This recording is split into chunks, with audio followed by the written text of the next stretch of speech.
Qualifying at Suzuka today was very much Friday on steroids. All the patterns we'd seen on Friday continued to evolve into qualifying. Max Verstappen on the pole, McLaren super quick just ahead of the Ferraris, Mercedes not quite as good as they would like to be around this circuit. But let's talk about Max's pole first, because this was an example of a brilliant driver in perfect harmony with a stunningly good racing car. No real pressure after his first run in Q3 for Max to go any quicker. It was pretty clear that lap was going to be good enough for the pole, but nonetheless he went out and improved in every sector. Let's have a look at how he did that. Here you can see in the first run the three sector times: 30.825, 40.316, 17.871. Remember that sector 1 is basically, well, it's just one of the best sectors in Grand Prix racing. Turns 1A, 1B. If you know what I'm talking about with 1A, 1B, have a look at my description of the lap that we did in the live stream last Wednesday. Turn A, 1A, 1B, and then up through those amazing S's up the hill where the car has to be absolutely perfect at the top of the hill to get the right run into Dunlop and into that straight down towards the Degnas. So Max in that first run, 30.825. Second run, 30.725. That was a significant improvement. Obviously it's a tenth of a second, which is a lot to find on a demanding section of road like that. Interestingly then, he also found an improvement in the second and third sectors. But look at the speeds through the sector speed traps: 282, and then on the second run 283 at the end of sector 1, at the end of that amazing turn 1A, 1B up the hill Dunlop Degna section. And he's actually going quicker, which you would expect, 1 kilometre an hour improvement. But in the remaining two sectors, even though he found time, he's actually slower. That suggests that between the first run and the second, they probably put on a little bit more front flap just to get him perfectly balanced through sector 1. The amazing thing about that second lap then, and about the pole lap, is how Max, despite that extra amount of front flap, was still quicker in sectors 2 and 3, which to some extent are dominated by quite long straights. You've got to be good through the air in sectors 2 and 3. And yet he still found time. And that is really where the brilliance of this lap, I think, can really be seen. So Max on the pole for Red Bull, bouncing back, more than bouncing back, absolute trampoline act since the Singapore Grand Prix. The car perfect from the minute it turned a wheel in first practice yesterday, as we said in the video yesterday. And Max is carrying on with a completely seamless job throughout Saturday. So a stunning pole for him. The only thing that's going to beat him tomorrow will be some sort of issue with the team, or if he makes a bad start or something like that. But at the moment, on that downhill start into turn 1A, Max on the clean side of the grid, on the left-hand side, thanks to Ayrton Senna all those years ago, will be looking, of course, to win the Grand Prix tomorrow. Great job by McLaren to be second and third. As I've got to stop saying as predicted yesterday. There's got to be a better way of saying that. But as I implied yesterday, Oscar Piastri's lap yesterday, the rookie in Formula One, was so good that it was pretty clear that as the McLaren and the circuit picked up great grip and balance, that Oscar was going to be very near, if not ahead, of Lando Norris. And so it proved today, by the smallest of margins. But for Oscar Piastri to out-qualify Lando, when Lando's got in a good lap and the McLaren is really good around a circuit like Suzuka, to me this spells that we are looking at, as I've said several times already, but not only looking at a future Grand Prix winner, but also a potential world champion. Absolutely superb lap from Oscar Piastri. Can't be more full of praise for the way he drove today and what he found in that car. Having said all of that, both McLaren drivers slower on their second runs in Q3. So compare that with what Max was doing. And part of the clue to that is that both of them went quicker in sector 1, but both of them were slower in sectors 2 and 3. I think they probably did what Max did, but unlike Max, they were unable to get anything out of the car in sectors 2 and 3 with that little bit more downforce on the front of the car. So again, I think that puts Max's pole into an additional perspective. Not only, of course, a great sector 1, but in many ways a better than ever sector 2 and 3, given that he had additional downforce for that final run. And at least the two McLaren drivers did have 2 sets of soft tyres to use in Q3, that final phase of qualifying. All the teams trying to restrict the number of laps, the top teams that is, on soft tyres. Not a shortage, but wanting to save as many new sets as they could for the race. And McLaren chose to run only 1 set in Q2. Let's have a look at that gamble, bearing in mind that they thought that they would make it through to Q3 and obviously would like to have had 2 sets for Q3. because they had a real chance of getting on the pole or at least the front row. So let's have a look at what McLaren did in Q2. It was a serious gamble because look at the order after the first runs in Q2. Max Verstappen, Oscar Piastri, Lando Norris, first, second and third. Relatively comfortable, 30.3, 30.1 for Oscar. I've rounded it up to the nearest tenth of a second there. But then you've got drivers like Charles Leclerc and Carlos Sainz having not done a particularly good lap on that first run and then choosing to run a second set of soft tyres. Well, they had to get through into Q3. And look what happened in that second run in Q2. Charles Leclerc went quickest on that second set of soft tyres, 29.9. Max didn't do a time. He just went out and just went slowly. Sergio Perez improved a lot. Lewis Hamilton improved a lot. Carlos Sainz obviously went quicker as well. Oscar Piastri was MP6, not having gone any quicker. They actually backed him out of the pit lane, took him back into the garage. And Lando Norris, 30.3, that time from the first run, just enough to be P9, just ahead of Fernando Alonso. Look how close they were. Liam Lawson, 30.5. So McLaren's sailing very, very close to the wind in Q2. But it paid off, the gamble paid off, and they had their two sets of tyres in Q3. Ferrari, by contrast, having used those two sets in Q2, could only run one set in Q3, and obviously that very much coloured the way Carlos Sainz and Charles Leclerc went into Q3. A lot of pressure on them right at the end of Q3, out on one lap only to record a quick time. Charles Leclerc, as predicted yesterday, really enjoying Suzuka, doing a really good job on that one critical pressure-filled lap, 0.3 quicker than Carlos Sainz, who nonetheless is there and he's in the game. Sergio Perez and the other Red Bull split the two Ferraris, relatively under the radar, but looking suspiciously like he's going to be on the podium tomorrow. And Lewis Hamilton having a much, much better day, looked good in Q3 today and just ahead of George Russell. This is certainly where I expected him to be all day yesterday as well, regardless of how good or bad the Mercedes was. But they improved the car quite a lot overnight, quite obviously, and Lewis really getting into the feel of the car and finding a balance and a harmony. And having that little bit of margin over George Russell, that will have done his confidence no harm at all. Interesting comparing Lewis with George, that he was quicker in Sector 1, 1A, 1B, up the hill through the S's, all the really technical part of the lap, which Lewis has always loved. And you could say, looking back now, well, no real surprise there. That's where Lewis is absolutely at his best.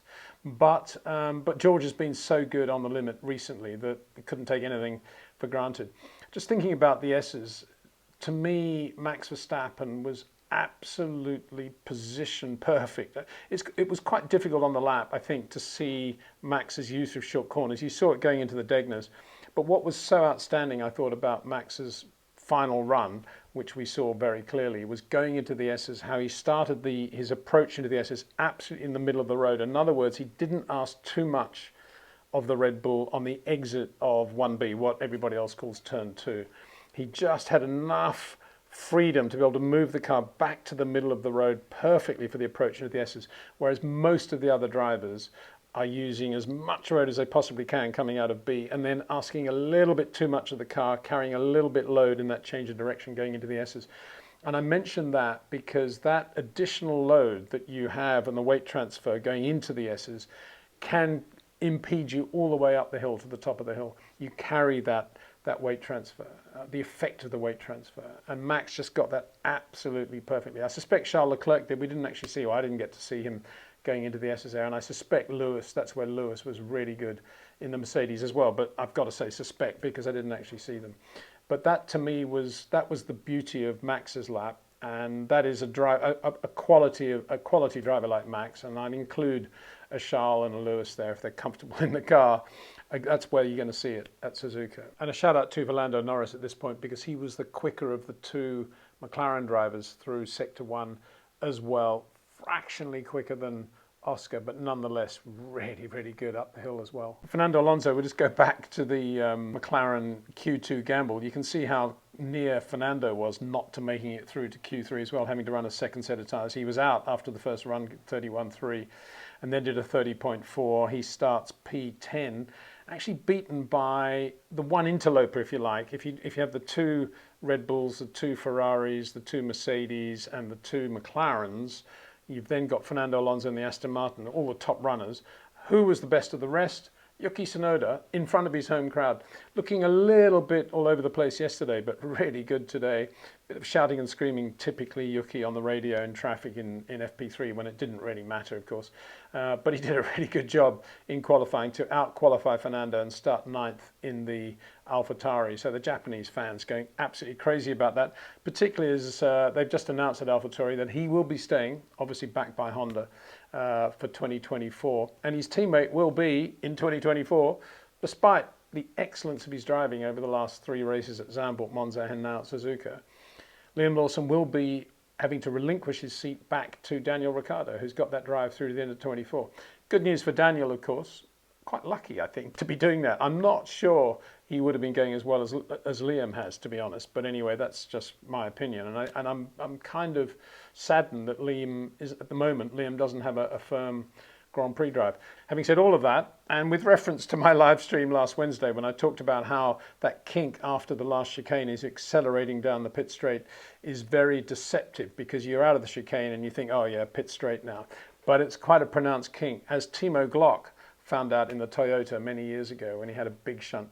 And yes, we had another big shunt today, which is Logan Sargent in Q1, making exactly the same mistake as Timo Glock and just losing it, running wide, getting on the grass and then straight off into the barrier. That brought out the red flag. And of course, it did mean that the back end of Q1, with like 9 minutes to go, there was enhanced problems with traffic, having restarted Q1 after that. And for example, neither Ferrari driver had got a time in by then, or had even gone out. So yeah, Logan Sargent, a big shunt, disappointment for him. Speaking of Logan Sargent and the Williams though, let's have a look at the qualifying speed trap. 2 Williams were quickest, 309, 309. I think when we're looking at that now, it's not saying, wow, they're quickest in the straight line. I think if you look at the 2 Williams, then you're looking at the Alpine, Ocon, and Nico Hülkenberg in the Haas Ferrari, basically saying they have not enough downforce and therefore they have relatively low drag in the car. But the first of the proper runners with the right amount of downforce and with good top speed, Sergio Perez in the Red Bull, no surprise there. Max Verstappen in the other Red Bull, no surprise there. Absolutely perfect compromise between speed through the air and the amount of downforce that car is generating. Kevin Magnussen, again, that's a little bit, and Pierre Gasly, a little bit, wish we had more downforce, wish we weren't that quick in a straight line. And then the 2 McLarens, 304, Lando Norris actually slower, 302, slightly slower all day than Oscar Piastri in a straight line, maybe running a little bit more wing. I doubt that it's a difference between the engines. So look at that, Oscar Piastri 304, the Red Bulls consistently 307. That's not a massive difference, but it's a significant difference, and it does point to how good the Red Bull is compared with all its opposition when they've got it working and they're not in Singapore spec. So yeah, 304 for the McLarens, same as the Ferrari, 304, which would suggest that Ferrari are running quite a lot of downforce in order to get the car to work.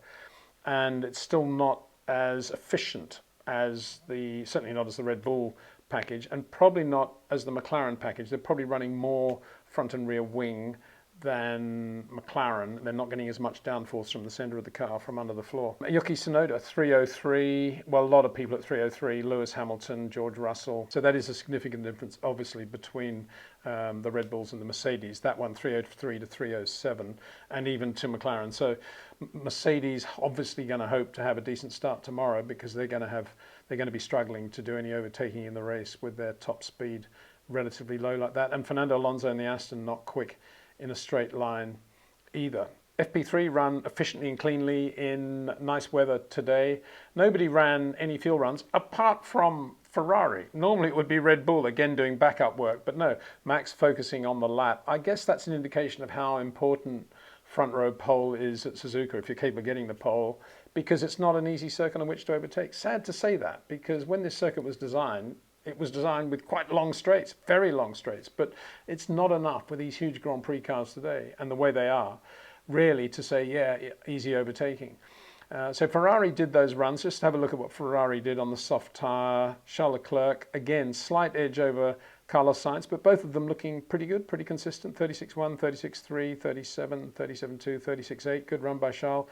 And Carlos Sainz, 36.8, 37.0, and finishing with 37.0, two 37.0. So good little bit of homework there for Ferrari. Obviously hoping with a new set of softs, I would suggest, off the line, it looks like they get a jump on McLaren and can maybe get a strong podium finish. Charles Leclerc, to underline that, looking the stronger of the two Ferrari drivers this weekend. Again, as mentioned in the live stream last Wednesday. If you haven't had a look at that, I do a complete analysis of the lap of Suzuka based on things that have happened over the years, and quite a lot of that description should be significant in terms of how we look at the race tomorrow. So there we are, a day for Max Verstappen on a supreme pole position around a supreme Grand Prix circuit, but also a day of the rookies, I think. Oscar Piastri out-qualifying Lando Norris to start on the front row of the grid, P2 at the Japanese Grand Prix. Sensational lap by Oscar Piastri.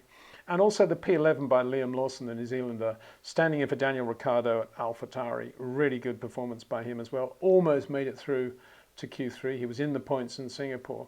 But much more importantly, above all of that, yesterday he was on the radio and he could have talked about, he was talking about a little bit of spots of rain on the visor, and he could have said, yeah, there's a bit of rain at turn 13, turn 14. But guess what he said? Bit of rain at Spoon. And that's because, of course, he's been racing in Super Formula in Japan, and quite correctly, they don't talk about Spoon as turn 13 or 14 or something as impersonal as that. Every corner has a name at Suzuka. 1A, 1B, the S's, Dunlop, Degner, Spoon, 130R. So good on Liam for that. Nice to see that. Anyway, look forward to the race tomorrow. Downhill start. We don't have many of those in Formula One either, going into 1A, 1B. What an amazing run that is down to that first section of road. Keep calling it 1A, 1B if you're not going to look at the live stream, because to me it's all one corner and it's not two turns. And you prepare for what you're doing in 1B, how you approach in 1A.